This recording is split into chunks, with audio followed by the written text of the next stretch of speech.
All right. Hans was third in the poll, so I think it's time for Hans Wormhat. Hans Wormhat has a new video entitled Documentaries Are BS Cannibal Tribes. The 6 inches is massive. That was the MGTOW guy I was watching yesterday said I was making fun of him because he said all these ladies out here lusting after these giant 6-inch penises, and me and chat were making fun of that. So that's why I said that in the clip. Hans Wormhat. In this video, I want to take a look at this clip. It just came up on my YouTube recommended. It's from 2017, so it's not super new, but it's a topic that really interests me, and I think more people need to know about it and talk about it. $3. And Too magic, to me, too it's magic, really similar too to the magic. fake animal thing in that you can find people that are even into conspiracy. They know that stuff on the TV is fake. They know that things that they teach you in school is fake, but you tell them a panda's Oh my god. Most of the things you learn in school are not fake. There are some things that are inaccurate or reductive at best, but like, most of the things you learn are not outright lies, right? Certainly you can point to some things, like, if you were in school, and they tend to do this to younger kids. When I was in high school, they did talk about, like, hey, the Native Americans were genocided. But, you know, like in kindergarten, you're like, oh, and then the Pilgrims and the Indians had a first Thanksgiving, and their relationship was great. So that's a lie. But, like, if we're talking about, like, math and the existence of, like, gorillas, yeah, that stuff's real, Hans. Does Hans let his kids eat oranges? I'm worried about their vitamin C levels. I don't know. New monster, Hans Wormhat introduces himself at the beginning of his videos like Jason Derulo. Not sure who Jason Derulo is. Winds Chanter with 10 bits. Someone chose to breed with this man. Yes, they did. This is incels and MGTOW people. Don't try and come at me with this like, I'm so unattractive, I'm so weird, I can't get a girlfriend. Hans Wormhat, who thinks that gorillas are fake, who thinks that penguins are fake, who thinks that we live on a flat earth. This man is married with children. You have no excuse. Johnny Appleseed is the world's least important fictional figure. Why did I waste weeks of second grade learning about him? That's a good question. Was it a vehicle to learn other things about the United States? Like, you know what I mean? Like, oh, and then I don't know why you covered him for that long, but like, is the Johnny Appleseed myth, does that also include like information about geography of the United States? Because that could be a vehicle they were using to teach you something else. And just trying to code it with like an interesting, like, oh, Johnny Appleseed. Anyway, a fursuit, or gorilla's a fursuit, and they refuse yeah, he thinks gorillas in zoos and stuff are just people in fursuits. to listen. And I think it has something to do with the fact that we grow up. I was watching what's it called? Room 104. Room 104 is an anthology show on HBO. I really like this show. It's an anthology series, and it spans all sorts of genres. The only connective tissue is that every single episode takes place in the same hotel room. It's good. If you like anthology shows, check out Room 104. But there was a recent episode, and I wondered if Hans had seen this episode. Wind Chanter, the real Johnny Appleseed, was a religious fanatic who didn't wear shoes and was mauled to death by badgers. Is that true? That's amazing. Antipodian Squid, I mean, if Hans has a wife, and it's all based on his looks like the incels say, Hans must be an Adonis. Possible. J.R. Chadwick, I don't think he is, though, based on things he said about himself. Jason Derulo is a musician who always says his name and stuff. Okay. Like DJ Khaled. J.R. Chadwick, not really. Just about how he bought apples to the West, and it showed pictures of people happily walking away with bushels of apples. In reality, apples weren't good for eating back then. They were used to make whiskey. John Chapman bought liqueur to the West Coast. Oh, okay. Interesting.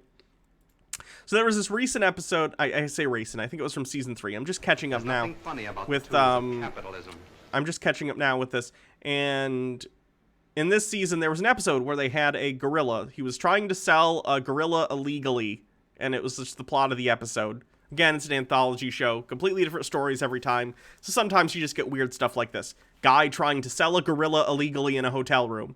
It was a pretty good episode. And the gorilla suit they had in this episode was amazing. The whole time, I was like, holy crap, has Hans seen this? Like, the facial stuff is pretty good with it, too. I don't know, it looks like they maybe, like, touched up the face with CG. The blinking is definitely, like, done in a computer. But it was pretty good, and I just wondered, the whole time I was watching it, I was like, oh, has Hans seen this? But here's the thing, too. Even though I think this is a pretty darn good gorilla suit, in terms of gorilla suits, I can still tell it's a suit. So I don't know why Hans thinks that, like, fur suits are good enough that you wouldn't be able to tell. Because this is probably the best gorilla suit I've ever seen in my entire life. And it's great. But it's still obvious that it's a guy in a suit. Gotta stop stepping out for dinner during these. I end up so confused when I get back. Well, you gotta go get dinner, though. I understand. Room 104 is entertaining, though. Definitely check it out if you haven't seen it. Not every episode is great, but, like, there are enough winners in there. This episode, The Missionaries, was pretty good. This won a GLAAD award because they're, like, Mormon missionaries.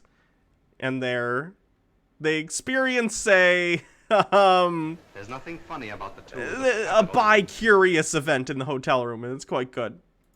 There's an episode with the guy who plays Dwight. It's an entertaining show. I'm just proselytizing for this show at this point, but that's because the show's ending. It's on its last season, season 4, and I think a lot of people haven't seen it or even heard of it, so please check it out. Stellar Sea Cow, what do we think would be Hans's fursona? Ooh. Beaver. Mock Turtleneck with 100 bits. Hans could be getting mauled by a gorilla and would still think they were people in suits. True. This was a good episode. This is a great episode. This was an episode of Room 104. I swear, I'll get back to Hans in a second. This is an episode of Room 104 where it's a woman and her younger self in the room, and it's just the entire episode is one long interpretive dance, and it's really, really good. And I don't normally like interpretive dance, but I thought it was done really well. And it was shot well, too. The show has a lot of really creative writers and directors making interesting little 20-minute stories. So check out Room 104. Up thinking that documentaries must be real life. And that's not true. Everything... People don't... Okay, documentaries are curated. I'd call them curated reality, right? A documentary, even great documentaries, are going to have a story that they are going to try and impart to the viewer. You want a narrative, right? You're not just going to show raw footage in random order of a real event.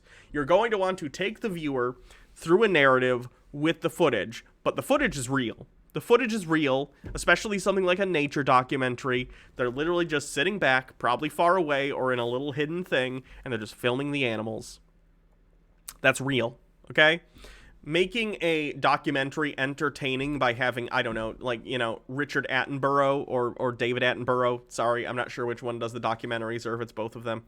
I know one of them's the Jurassic Park guy. And the other one's like does documentaries, or maybe they both do. Either way, David. Okay. Have a little voiceover to kind of narrate what's going on, and that's interesting. It keeps it entertaining. It keeps it informative. That doesn't make it not real. It just means it's a production, right? Lilith, thank you for following. On the TV is fake and produced footage. Documentaries are some of the worst. What? No. Every professional production is produced, but produced doesn't mean outright fake. Do you guys remember when it wasn't even, well, by now it probably was. Every documentary needs a Carol Baskins.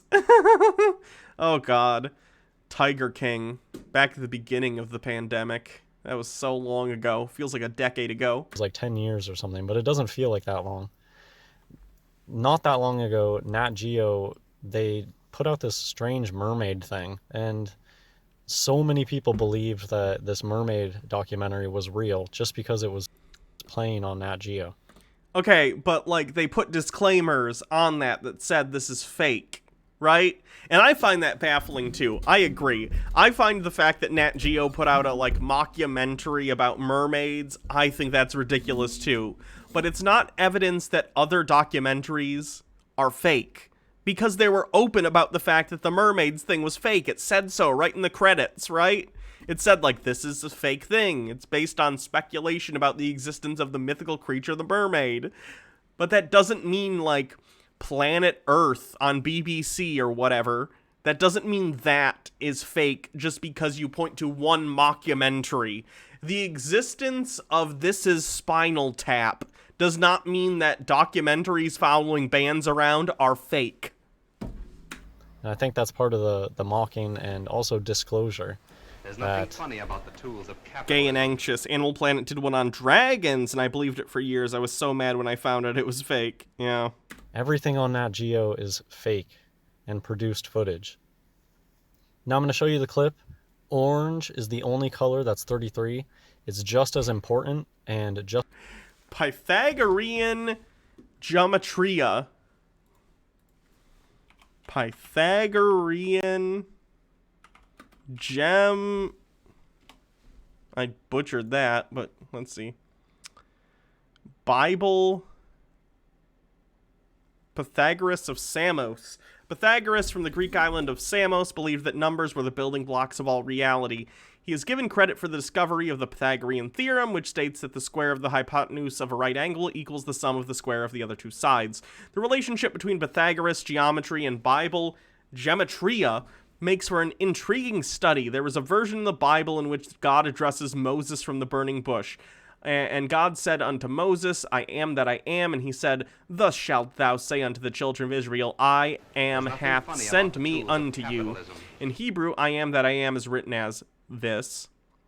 Eye, Asher, Eye, which has a gematria value of 543. So this is biblical numerology. He's using numerology, which is bullshit.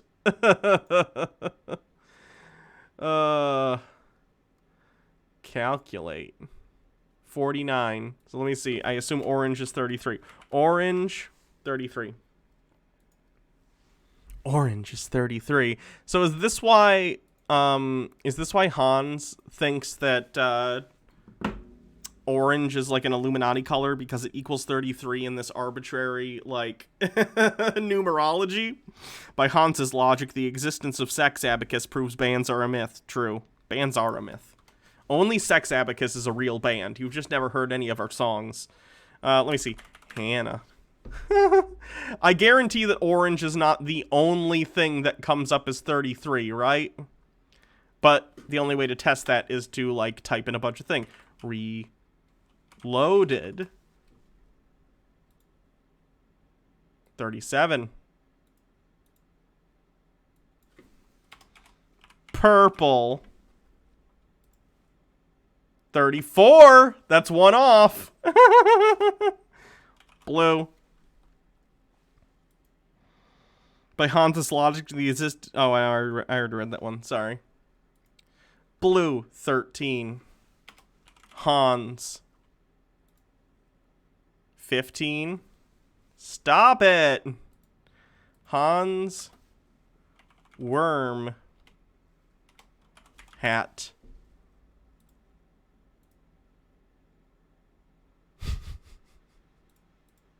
So basically, it's a code.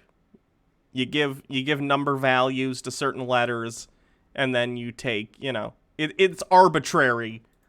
It's arbitrary. Just as obvious as when they say 33. This does count as numerology. Yes, numerology is used as evidence. All the time is when you just have random orange stuff all over the place. This is supposed to be some cannibalistic sect of some tribe. Who knows where this is really supposed to be happening? But I imagine if you tried to go find these people, they just don't exist. That's no, I think they exist. Cannibalistic tribe. I've seen a documentary about them. Smithsonian Magazine.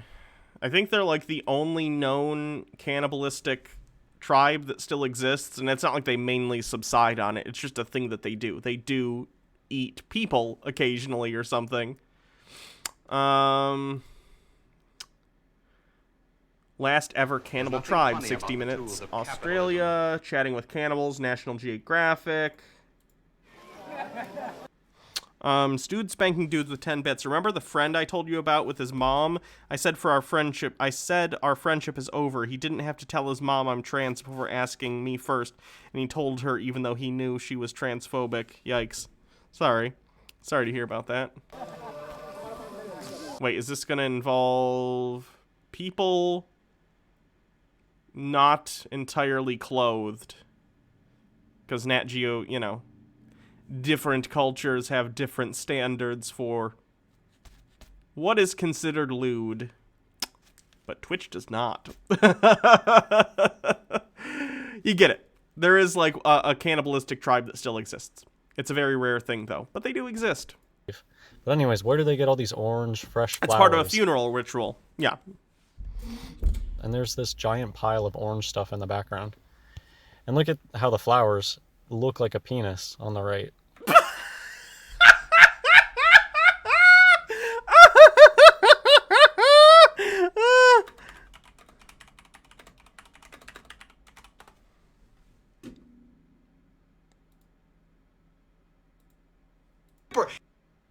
And now I'm as tiny as a postage stamp.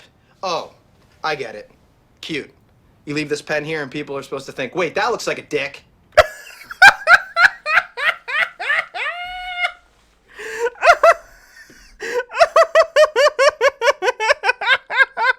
Hans, IRL. Get it. Cute. You leave this pen here and people are supposed to think, wait, that looks like a dick.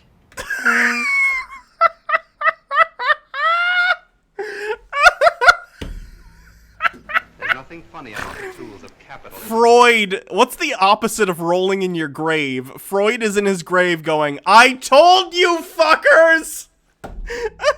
Dr. Gamble with 1,000 bits, thank you.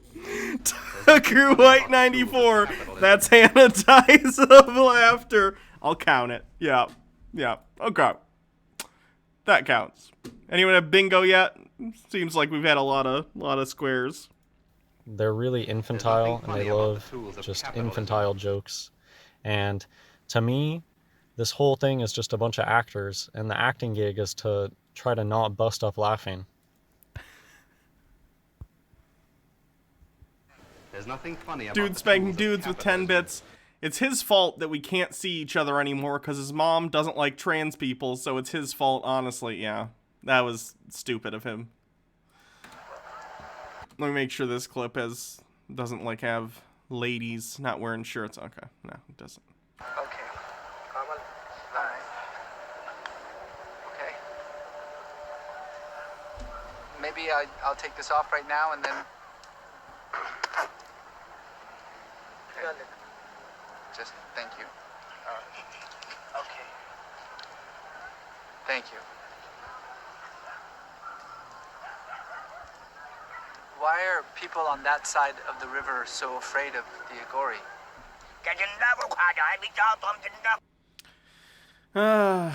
He says, should we eat the living? Shall I show you by eating my own flesh? Then call me Agori. Why do... I will cut off your head if you keep talking so much. I've seen multiple people go and spend time with this tribe, and I actually recognize this guy. I think the Wild Boys also went and talked to this tribe, and this same guy, I think he just fucks with white people. Like, I'm not kidding. Every time I see him, he does, like, rants that sound crazy, but it always feels to me that, like, right before the white journalist shows up, he goes, okay, so we do this, like, eating human flesh thing as part of our funeral ritual, but they think we're crazy. I'll show them fucking crazy. And he just acts really weird. And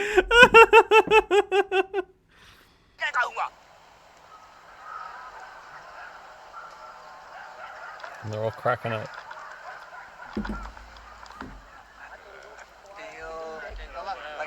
this may have been a mistake. Maybe we just, like, somebody distracts him and I just leave. Let's see where it goes. We can be polite. I can be very polite about it. To me, that just reads like all those fake mockumentaries. Why? It's not. It doesn't seem like it. It just seems like an interesting experience that's happening. That are pretty popular. Nothing about that seemed legitimate or real, and all they have Why? What's your why do you think that, Hans? to do is put it on Nat Geo, and then it must be real in people's minds. Let me know in the comments what you think. Here is I think you're crazy, Hans. here is the idea that I believe that they're trying to push the opposite of this in the media when they have stories like this, but they don't even really need reasons, although there often are reasons, and their reasons are often to go against the Bible. But they just love coming up with fantastical tales and getting people to believe in them.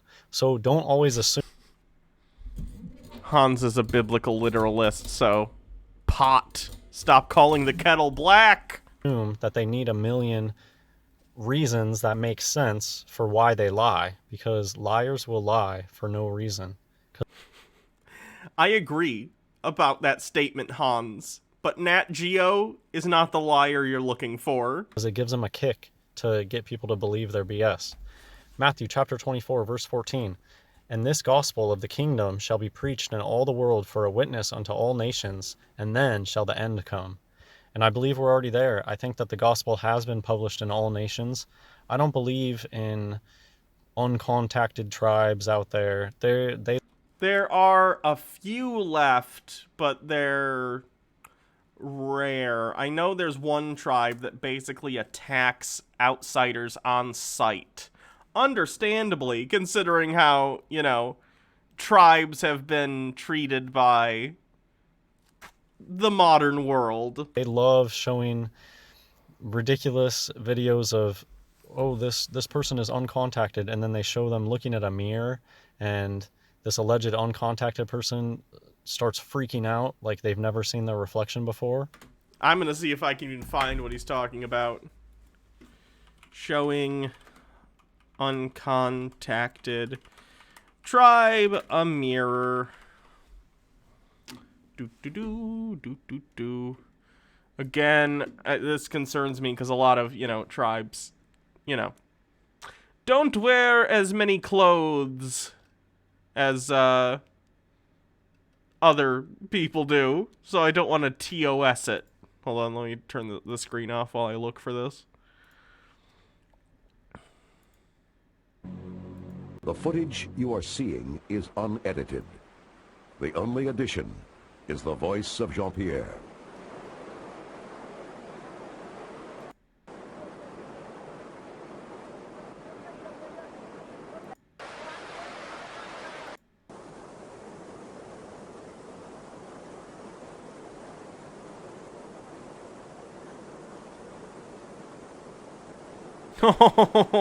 This is actually really cool. The person from the tribe is like reaching out to touch the white guy, and I don't think he's seen a white guy before.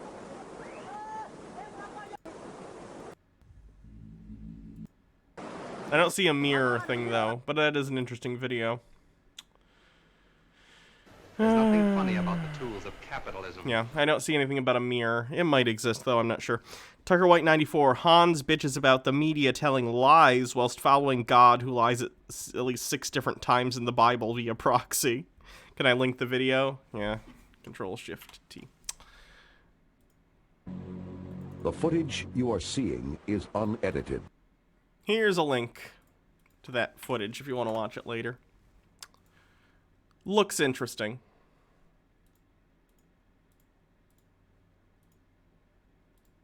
But everyone can see their reflection in water, and just tons of inconsistencies. Hans, you can see your reflection in water if the water is very still and clear, but that's still not the same thing as seeing your reflection in a mirror whose entire design is to make you see a very, very clear, visible image of yourself. They're very different things.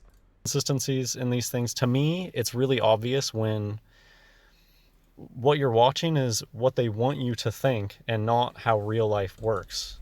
You just kind of get a sense for, am I watching real life or am I watching a produced skit that somebody wrote and then they have costume designers and then they're following their lines or whatever they had laid out. And to me, it just becomes really obvious that you're not watching real life, you're watching produced footage. Hans, you literally think penguins aren't real, so I think your entire, sense of what is and isn't real is way out of whack. It's completely upside down, so why would I trust your judgment here? Here's just a really interesting side topic. And let's say, because the one thing about that, I don't know if that person was supposed to be speaking some well-known African language, but just a general... Aren't they Aboriginal? I thought they were Aboriginal, the tribe that does the... Maybe I'm wrong. ...issue with these uncontacted tribe. Cannibal tribe. The last... Yeah, 60 Minutes Australia. So I think they're Aboriginal.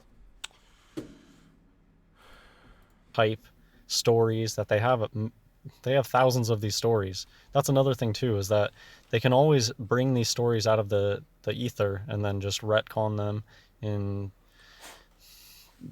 Anyways. What does that even mean? You can't retcon real life. What are you talking about? They're communicating with these people. And let's say that you even wanted to go learn a language like Hopi.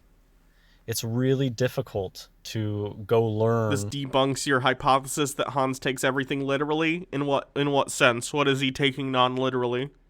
These obscure languages. So how do they always have a translator at the ready for these obscure languages that these... For the shows? Because they go, oh, we're going to go and speak to this tribe. We need to find a translator. And there are people, even if it's a very, very rare language...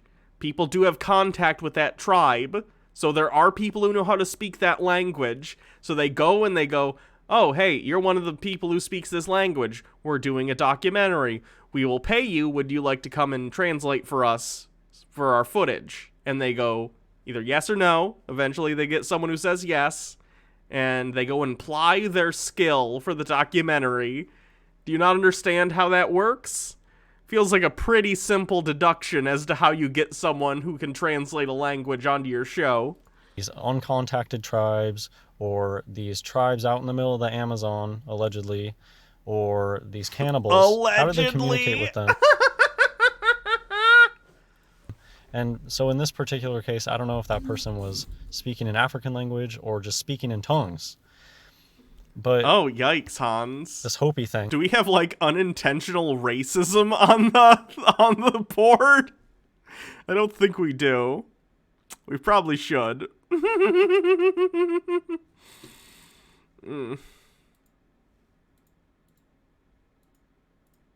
This is very interesting. What if you wanted to go learn the Hopi language? There's this dictionary out there. It's 5. Let's see. Learn Hopi.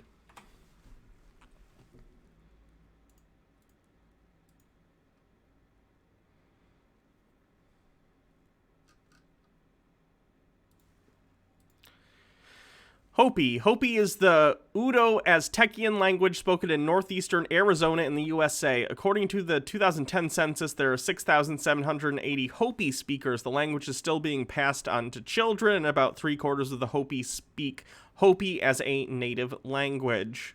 And here's information on that here. Let's see if we can find some books. Here's one, Hopi Indian Traditions. That's a $60 book. Lessons in Hopi, $119. Arguing with Tradition, the Language of Law in Hopi. Let me see, Amazon.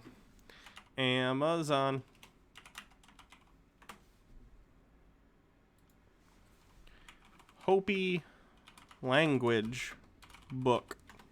Antipodian squid with 100 bits. The tribe are the Korowai, and they're from southeastern Pawpaw, not Aboriginal. Okay, gotcha. So this book happens to be from 1998, Hopi Dictionary, and I'm guessing this is like a college textbook, so that's why it's $497. Although, I'm going to be real with you, there are places online that I'm not going to link to you, but if you are someone who needs textbooks for colleges, guess what? There are websites where you can download those books for free. So the reason that these are so expensive is because they're probably used in colleges. They look like college textbooks. And yes, I agree, Hans. College textbooks are a racket. $500. I'm in the process of learning the Hopi language, and this seems to be the only dictionary available. This book has been extremely useful. My only complaint is the ridiculous price. Why are books on rare languages so expensive? I'll tell you why. First of all, you have the college thing. I assume this is used in some linguistics program that's very, very specific, right? So probably some college professor, a researcher, wrote that book. And yes, they're selling it for an absurd amount of money. But let's think about this for a second. Let's say there's a language that's so rare, very few people speak it. And no official dictionary in the world exists for this language. And now you have taken probably years of your time collecting words and definitions into a dictionary format. You're probably going to sell it for a ridiculous price. I don't necessarily ethically agree with that, but I understand it. You literally, imagine if the only dictionary on the planet that existed was like, I don't know, Encyclopedia Britannica or Webster's. Let's just say there was one dictionary in the whole world. It'd probably be expensive, right? But considering that English is a widely spoken language, there are all sorts of different dictionaries that are put together for it. But considering something like Hopi is a language that is spoken by much fewer people than English or Mandarin or other languages out there that are more widely spoken, resources for learning it are going to be more expensive because there are just less of it to go around in the first place. Don't we want anyone to learn them? Do they want anyone to learn them? Is there even anything there for people to learn? Yes. Hans, go buy the book. I'm not gonna, because I don't want to speak. Not that I don't want to. I don't have the will to speak a language that's only spoken by like 20,000 people. I don't feel like it'll be helpful to me in everyday life, and if I want to be enriched, I feel like there are other ways I think I could be enriched. But if you want to go learn Hopi, go do it. That's great. It's available to you. You can go buy it. Half the time? Probably worse than half the time. Would I ever dive into numbers stations? I just like this. What's that? This review seemed honest. I was told that this dictionary is difficult to understand. What do you know? There's only a single dictionary on the Hopi language, and it's like $500, and it's hard to understand. The writers only explained Hopi words in the third-person sense. Anyways, just to finish up this video, Richard Nixon, the American people don't believe anything until they see it on television. And there's something about this fake animal programming, fake history programming, and fake tribal, anthropological, you might call it, anything that they tell you is a documentary.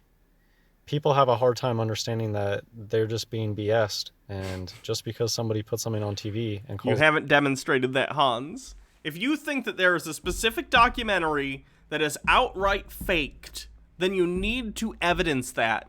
If you think that the National Geographic and other people going to that tribe, again, I forgot their name, I apologize, who do the funeral thing where they eat some of the person who has passed, then you need to evidence that fact. You can't just, like, think you're in a game of, like, oh, what's it called? Hold on. Among Us. You can't just be playing a game of Among Us and being like, this documentary is sus, and ejecting it out of the airlock. Like, if you think something isn't real, you need to demonstrate that. You can't just say it. Captain Seculoid, number stations, a radio station that broadcasts what people think are coded messages that are carryover from the Cold War. It's normally a song or something in a list of numbers, words that seem to be code, but people can't figure out if they are or not. Oh, that's interesting. Okay. Maybe sometime we'll cover people covering that. It a documentary doesn't make it true. I believe, as far as I know, this is claimed to You don't know very far, Hans. be real. And I've seen other mentions of, cannibalistic tribes in pop culture. People writing a book, I went and spent a month with a cannibalistic tribe and learned all about them. You're getting your leg pulled by some Orange 33 Mason who's just writing a crazy tale and then selling it to people.